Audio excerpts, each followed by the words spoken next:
If you're an adult amateur horse lover who wonders what it takes to make magic with horses, you're in the right place. I'm Paige Lockton, and this is the magic of Horsecraft. Join me for conversations with wizards in the world of horsecraft about the ingredients needed to build connection with horses and courage in life. Turns out these things are connected. How do I know? Like most things, I learned the hard way. I lost the magic I once had with horses. In regaining it, I discovered that the elements of connection are learnable.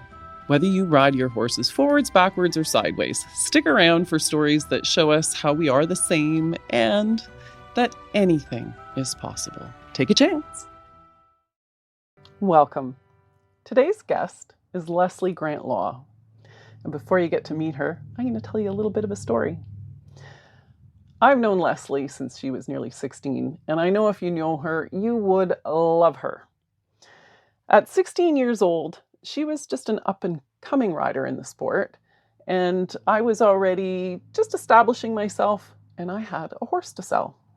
That horse's name was Topsy-Turvy, and yes, his name says a lot about what it was like to ride him back in the day. In his early days when I bought him from an old friend and mentor, Robin Hahn, he was a rogue. He liked to grab the bit in his teeth and run. He loved to overjump, and this attitude he had gave us grief in water jumps, which back in the day were a lot deeper. So if you landed with a lot of G-forces, the knees crumpled and you paid the price. And pay the price we did. 3 times in one season at 3 separate events, we went underwater in the water jumps and earned the Rubber Ducky Award at the end of the season. Now, fast forward a bit, and training had paid off, as it usually does. And this horse was really a joy to ride.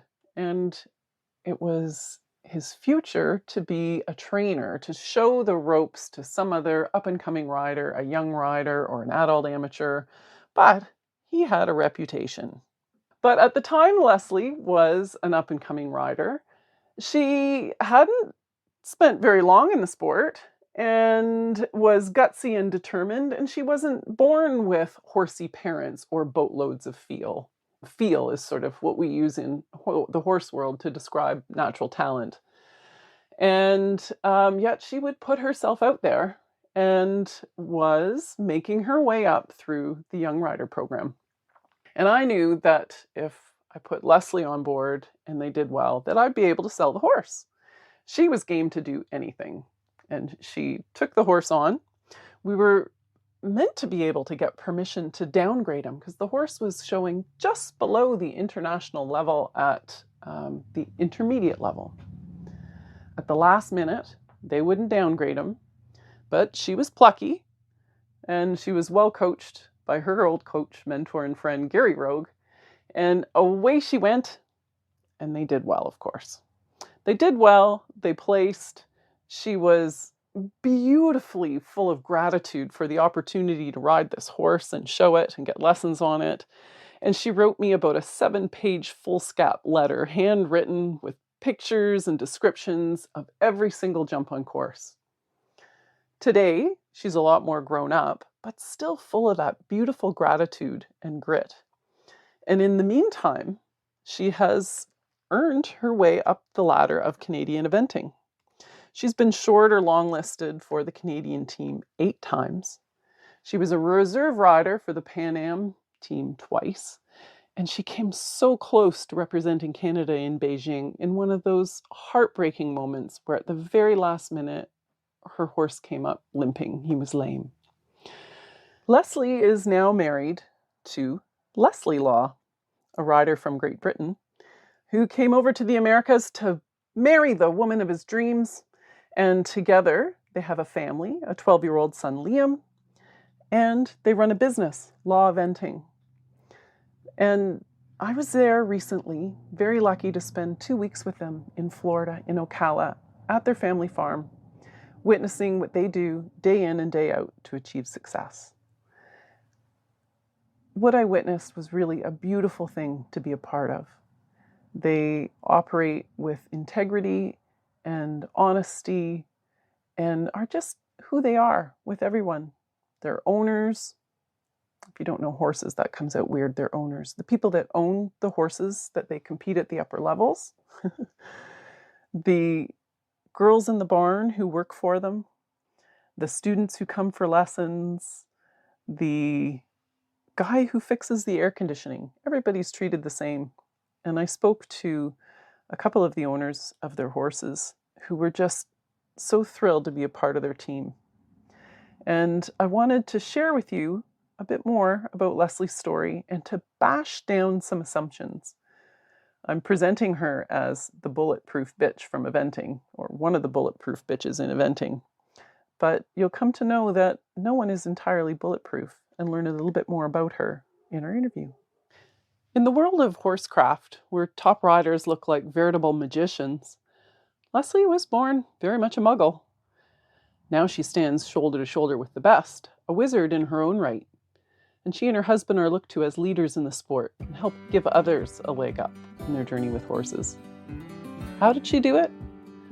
Listen to find out and have Lesley dispel some myths I came to the interview with.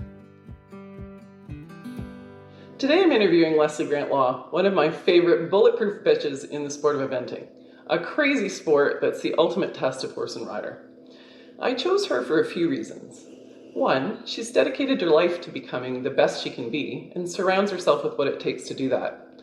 Lesley's a top rider and has been for the past 20 years since I retired. So is her husband, also named Lesley. Hubby Lesley Law has represented Great Britain in every major game since the 90s. The Olympics, the World Championships, the European Championships, all of the championships. And he's come home with medals from each of them. Together they run a successful business, are involved dedicated parents, and are part of shaping the future of the sport through their contribution to working with young people.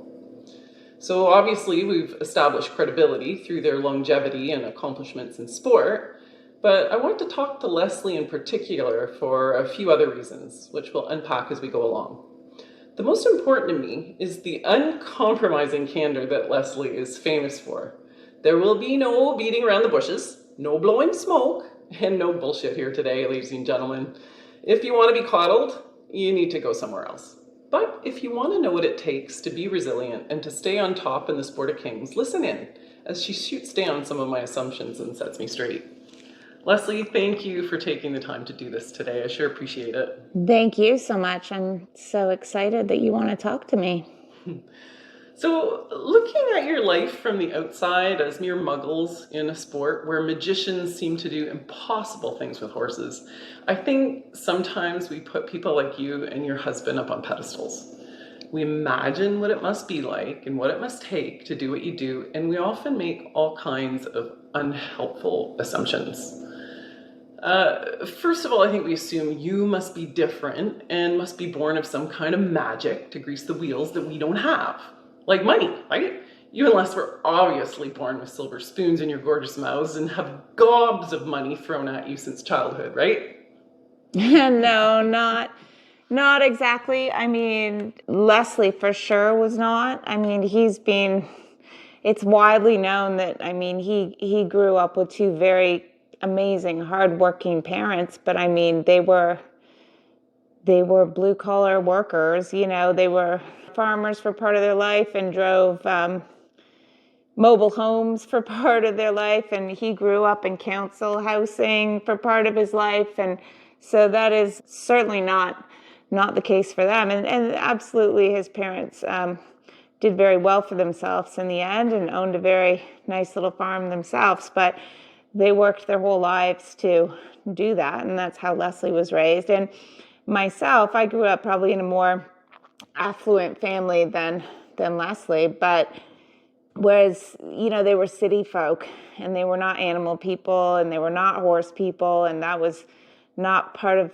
their grand design for me. So as far as I was given everything in the world as far as top education, but as far as horses went, that was certainly not handed to me at all, any more than they thought it was a passing fancy. So no more than I would, you know, if Liam wanted piano lessons, I would happily fork out once a week for piano lessons, never expecting him to become Mozart, just passing fancy, but you want to encourage your children to do different things. But as far as horses were concerned, they were happy to help me do it as a hobby. They were not happy to facilitate what I wanted to do, which was go into it full time and go to the very top and be amazing. They didn't facilitate that, only because in their mind, where they came from, in their generation, a successful child was to be a doctor or a lawyer or something like that. And so surely horses were not going to be encouraged to that extent. So as far as horses were concerned, no. I mean, my first horse was, once I battered them into letting me have a horse, it was a rising 4-year-old off the track thoroughbred mare. I mean, it was, totally, not appropriate and very, very cheap. And so, yeah, no silver spoons anywhere at these tables. Yeah, I knew that. I could sort of set you up for that. And I have witnessed how hard you worked to get here. So things have changed a bit in the sport. Can someone who wasn't born rich still have a shot at making it to the top? Absolutely. I mean, I think it's more difficult. I mean, look, people have short memories, and the good old past, like we always joke about our grandparents saying, when they say we went uphill both ways to school in the snow, people have funny ways of remembering the past. And I think one thing people forget of in the horse world is it might be more expensive now and more elitist, but it was always elitist. I mean, it was always elitist, and people forget that. It might be more so now, but it was way back when too. Just people either didn't know or they've forgotten. But just like then, as is now, there will always be people that come from nothing who, if, with a lot of hard work and a bit of talent and maybe a lot of good luck, don't forget that, yeah, absolutely. There will always be people that can do it. Mm-hmm. Mm-hmm. If this is resonating with you, and you've ever felt a little lost as you navigate conflicting data from horse pros across the disciplines, all claiming to have their own methods or recipes for making magic with horses, and you want the clarity and confidence to make sense of it all, I have a roadmap for you. Check out our foundation course. Consider it Horsecraft 101, From Amateur to Magician, Making Magic with Horses. A unique group coaching program with live online support that helps adult amateurs from non-horsey families who are seeking understanding and connection become the best stewards for their horses in 9 weeks, without conflicting data, lack of knowledge, or not knowing where to go to for help, so they understand how and why horses think and react the way they do to create a relaxed and confident relationship. If you're still on the fence, we have a freebie for you. If you're ready, so are we. You can get started at themagicofhorsecraft.com. Until then, take a chance, and remember, anything is possible. So you must focus every day on getting to the next games, winning medals, right? Like Olympics, Olympics, Olympics, or all you dream about day and night, right? Is that what kids should do in this sport? No, I mean, I did at some point when I was a kid. And like I said, when you're a kid, you should have those dreams. I mean, that's part of being a kid. And I look at some of my own kids' dreams and, I'm laughing in my head, but I don't do that to him, because at some point you should be allowed that childhood and those dreams. But I mean, those dreams might as well be produced by Disney. I mean, and then at some point those dreams have to morph into goals, and they have to be realistic. And even in today's day, with the change in the format for the Olympics, it's even harder now. It's now 3 people go, period, out of every 4 years. So, I mean, if you're going to hold your breath for that, you're going to turn blue pretty quickly. So I think having that as a happy place in your head to dream about is maybe a nice thing. But making that your goal, period, I think would be incredibly foolish right now, to be honest. I think as you get close to that, and if it's in your sights and it becomes reality, then by all means, you got to attack that head first and dedicate yourself to it. But until you get right there, I think you do much better focusing on other things. Mm-hmm. You talked the other day about finding your niche in the market and following your passion, and that you guys wake up and work hard every day because it's a life you've created for yourself where you get to do what you're passionate about, I think is kind of what I wanted to tease out there too. The other night we watched a movie called King Richard about how he developed his two daughters, Serena and Venus Williams, to the top of the sport of tennis, something that no one else had yet done from their socioeconomic background. And in it, we saw that it took a tremendous amount of confidence and a solid belief in the possibility. So I was thinking you and others at the top of the sport must have a rock solid, unshakable confidence. Am I right? No, not at all. I think it's hard. I mean, watching that movie, that's an excellent movie. It's hard though. While you can draw some parallels, it's quite hard to draw a parallel between tennis and the horse thing because, tennis, you need a racket and some balls and some shoes. That's not the case. There's a huge difference in what you need financially to do the one sport than the other. And often I have looked up to the stars and wondered, what else can I do? And wouldn't it be lovely to be passionate about something that you only have to rely on yourself? Because I am a hard worker and I'm smart and I'm a hard worker. And I thought, if I could do something that didn't require money and the support and assistance of others, I could probably do and be as good as anything I wanted. But that would be nice, but that's not my passion and that's not my life. But, it would be nice. So do you have moments of self-doubt? All the time. I have doubt all the time. That's why I've got a coffee cup actually that says, doubt kills more dreams than failure ever will. And I drink out of that at least once a week so I can remind myself. It's a good little mantra. Yeah, I have huge self-confidence problems.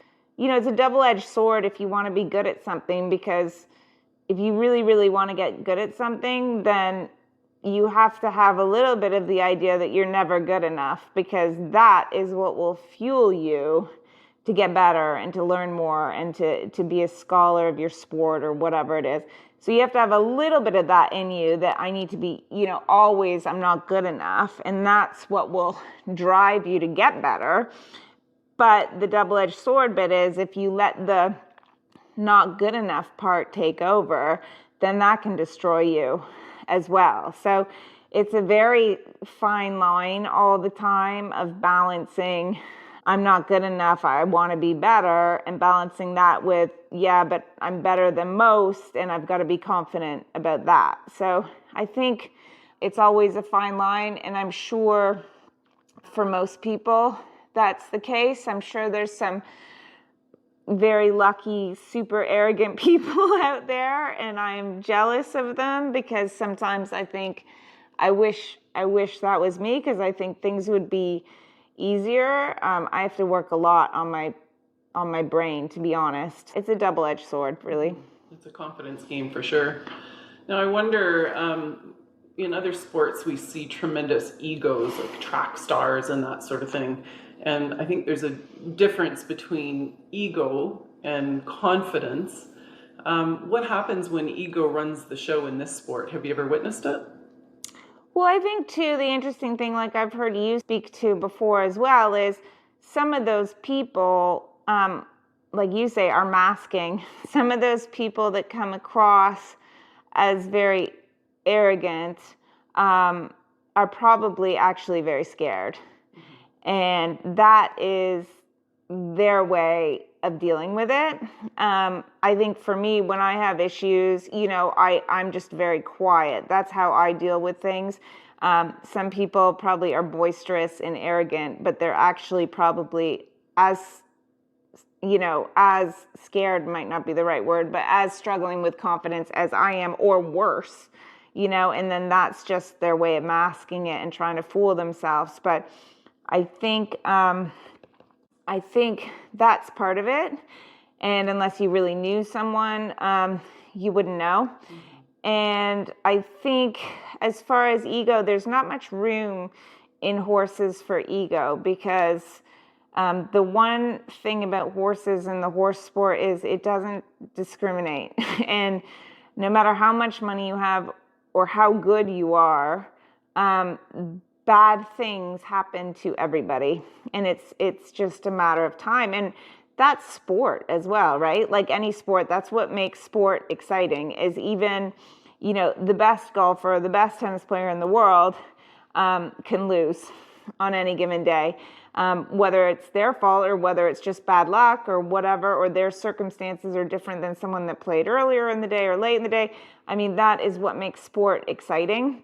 And so with horses, even more so, as they have their own brain and their own physical being that has to be kept in one piece and all that. So I think to have an ego in this sport, I haven't seen it much, to be honest, because even the very best in the world know that they're potentially one show away from being on the floor or having their horse broken or whatever. It happens to everybody. So it is a great equalizer, our sport.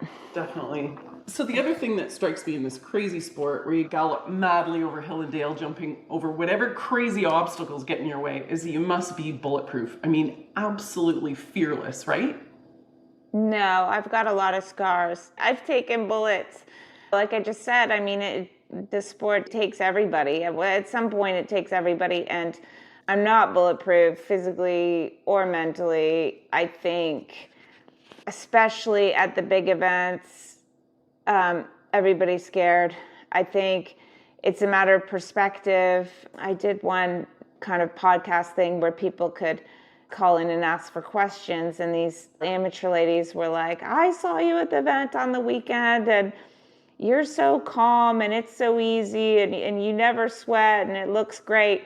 Well, of course, I was riding like a training and prelim horse, and so for them they were really nervous, but for me, training and prelim is not a big deal. Now I get, my first horse last week doing his first intermediate. Trust me, that's a big deal. And that to me is the same as them going out around their training, And so there is always angst. There's always nerves. Like Lesley said, always says you don't want to go out cross country without some nerves, because that's probably, the nervousness and the adrenaline and stuff is probably what keeps us sharp physically and our reaction time sharp. So I don't think you want to go out there, laid back and calm. And like I said, I think it's all a matter of perspective. But at the end of the day, if it's a big deal for you, everybody gets nervous, for sure. Mm-hmm. Yeah, I think they all do, for sure.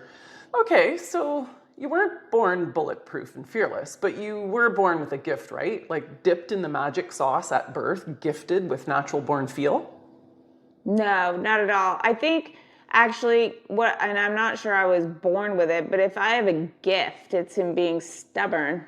That's my gift, and I'm sure it wasn't a gift. I'm sure it's something cultivated in my early years, but I have no gifts or talents for riding. I don't think I had a gift for it, but I did have somehow early on instilled in me how to work and how to work hard. I don't think I have any laziness in me whatsoever, and I'm stubborn. I say all the time that I'm like a cockroach. You can see a cockroach on your wall and throw your shoe at it really hard and you'll hit it and it'll drop 10 feet and you'll be like, there, it's dead. And then up it gets and it runs across your floor. So I think if I have a gift, that's it. I'm good at being a cockroach. But no, I don't think I had any talent. Lesley says I did, but took a long, you got to get it out of you. And if you don't have that support at the beginning, you need to wait for the right people and the right horses to help you get it out of you. But whatever, whoever's correct, Lesley or I, it wasn't there at the beginning, and it took a long time to come out. So do you think that feel is learnable then? That sort of connection, the feel that we have that allows us to, from the ground, do things that look almost telepathic with horses because there's such a strong connection there, or feel, or timing? I think if it's feel for riding, the quote unquote feel that everyone talks about and how to ride, I think that can be taught to most people. I don't think it can be taught to everyone, just like not everyone. I couldn't run. I don't know why. I was physically a totally fine kid. I couldn't run to save my life, and I still can. And other people have no ear for music, and they have no ear for dance, and I don't think everyone can learn the feel. I think most people can, but then the big question is, out of those most people, you need to have the tools to, if you're not born an Eric Lamaze or some kind of Svengali, then you have to be taught the feel and learn the feel. And that requires A, a teacher, and B, the horses are very important. When I had those off the track thoroughbreds as a kid, how could I learn feel? I knew nothing. The horses had zero mouths. They knew nothing. I mean, completely blind leading the blind. And I had access to some good lessons and instruction, but it wasn't until I was a working student later on and I sat on an advanced horse that I was like, holy cow, that's what a mouth feels like. And then you can learn the connection, leg to hand and all that stuff, and the acceptance of the bridle. And until you feel it, those are just terms thrown out in the air. But until you feel it, it is hard to get the feel, if that makes sense. Mm-hmm. So I think probably most people can learn it, but to learn it, you have to have the access to the right people and probably somewhat the right horses. They're not saying you have to own them, but you have to be able to sit on them. And, the horses can be as much a teacher as anyone else. So you have to have the ways to access the ability to learn. And I read a lot of books and I watch a lot of videos and I believe in all that. But you also need the practice and you need the experience. So, you need that to be able to learn it, mm-hmm. I think. Mm-hmm. Yeah, there's a tremendous number of ingredients. I think I have seen some sort of adult amateurs pour their hearts and their wallets and their time into it and still lack a little bit of something. And I'm toying with a theory that they are coming to the barn with something that doesn't allow them to connect, and that something is in their nervous system state. So I'm toying with this a little bit because I discovered that you can hack into your own nervous system to create a state of coherence where your mind, your body, your emotions are all in line, creating that sort of feeling of being in the zone. And horses, through experiments, are statistically really attracted to it. So it's something I want to toy with some more, and I appreciate your perspective on it. I've heard some of my mentors, starting with Pat Burgess, who coached so many European riders to the top of the sport, including Lucinda Green. I heard her state that horses think in pictures, that we should send them a picture of what we want them to do just before we apply the aids.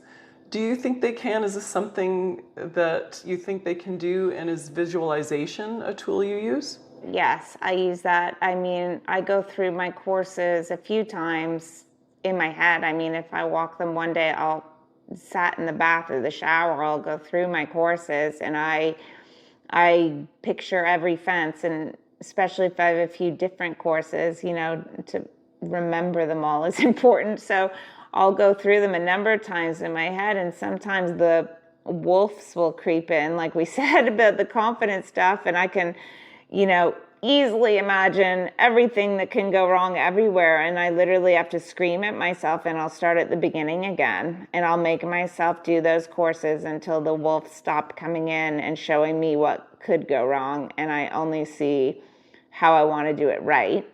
So, and I'll do the same with my dressage tests. So yes, I use visualization. As far as how horses see, I would never think that they see in pictures, but I mean, maybe they do. I'm not saying that's wrong, for sure. Your idea, what you just said about the nervous system and people being open, I think that's absolutely correct. I think horses are very intuitive. I think they can pick up on us. I think all animals probably can, although again, I have no scientific data behind this, but it certainly seems to be the case. And I think a large part, going back to that for humans, it's hard, is a large part of interacting with horses and riding them goes against our natural instinct. And that is one big thing, like for an adult amateur and kids coming up and stuff, that's a hard one to swallow. For example, horses are flight animals. We know that. We all know that. And when they get nervous, the first thing us humans want to do is grab a hold of them because we want to control the situation. I see it all the time with new kids that come to us to be working students, or adult amateurs will go hacking down the road, and when the horses get nervous, the first thing they do is shorten their reins really short and grab a hold of them. And that is about the worst thing you can do, because then you take a flight animal and you stick them in a box and they can't go, and then they start boiling over and things get worse and worse and worse. When my horses get nervous, as soon as I think that I'm not going to fall off, I actually drop the reins just about. I'll go to the buckle and be like, here you go. If you see a dragon, you are free to get the heck out of here. And, make them think that they could leave if they had to leave. And, all of a sudden in doing that, they just take a breath. As soon as they know you've relaxed, they relax. But that's the difficult thing, is it goes completely against our human nature. When horses feel tense, we want to grab a hold. That's our human nature. We want to control. Actually, the worst thing you can do for most horses. It exasperates the problem. So I think there's a lot to that. And I think, when dealing with the horses, a big part of it is you have to understand what a horse is. And then after you understand what a horse period is, you have to understand your horse. And they're all slightly different. They're all horses at the end of the day, and you need to know what that means. And then after that, they have very different personalities. And I think learning to deal with them on the level of whatever their personality is, I jump all my horses differently. One's careful, he's got to be jumped differently than the one that's not as careful. They all need to be treated within their personalities in the greater picture of the fact that they're all horses. So I think, there is a lot to be said for whatever you said about understanding the horses in order to be able to deal with them better. Mm-hmm. My dad has a saying that he picked up from a chuck wagon racer that has never let me down, which is never holler whoa in a tight spot. And it is facilitating forward movement when horses are nervous. Exactly. Opening a door and not closing a door. Exactly. And I think that can be taken just as advice for life. A lot of this anecdotally or metaphorically rather can be taken for just advice on how to live a good life. Yeah. I just want to finish with this. In my time here, we've been ruminating a lot about what it takes, and there's a laundry list of things like hard work and dedication, yada, yada, yada. But I propose that at the core of it, one out of the standout things that I've witnessed you and Les produce in spades every day with every horse and every rider and every sponsor and owner of your 5-star horses is an honesty, respect, and gratitude. So you have respect for yourselves and your horses and your students. It's not just that you're nice, but there's a level of gratitude that you have, an acknowledgement of the high standards you have to set to operate at this level, and a deep appreciation for those on your team that are helping you get there. And I propose that if you weren't born with money and talent oozing out of your pores, if you're someone out there who wasn't born with that, you may want to take a page from the laws. There is a feeling of safety and connection here on their farm, and a respect between each member of the team, allowing the horses and riders to really learn and flourish. And that is maybe what's different about them from some other barns or programs where egos run the show and money tries to make up for the lack of other things it takes. In those programs, students and horses break down, and it doesn't have to be that way. So in the end, I'm hoping that we can see, after Lesley shot down all of my wrong assumptions — thank you very much, Lesley, for your candor and your no bullshit approach to life — I think we can see that we are all the same. We all have to deal with fear and overcome it. And if we're willing to show up every day, anything is possible. Absolutely. You and Lesley are living proof of that. And your barn sets an industry standard in terms of creating an atmosphere of growth. So thank you very much for that. And thanks for your time today. Thank you. Hey, you're still here. Thanks so much for listening. What you think and feel matters. If this resonated with you, please like and share. It truly makes a difference. I encourage you to engage with the content on my Substack account and my socials, all at The Magic of Horsecraft, where you can join the discussion and shape the future shows. Tell me what you want to hear more of or less of, and we'll evolve together as we grow a community of like-minded souls here for the good of the horse. If you're an adult amateur horse lover looking for confidence and clarity in your role of equine steward, check out my course, From Amateur to Magician, Making Magic with Horses, at themagicofhorsecraft.com. Until then, I'm here to remind you of a couple things. One, underneath it all, we all want the same things: to be heard, understood, and accepted for who we are. And two, anything is possible. Take a chance.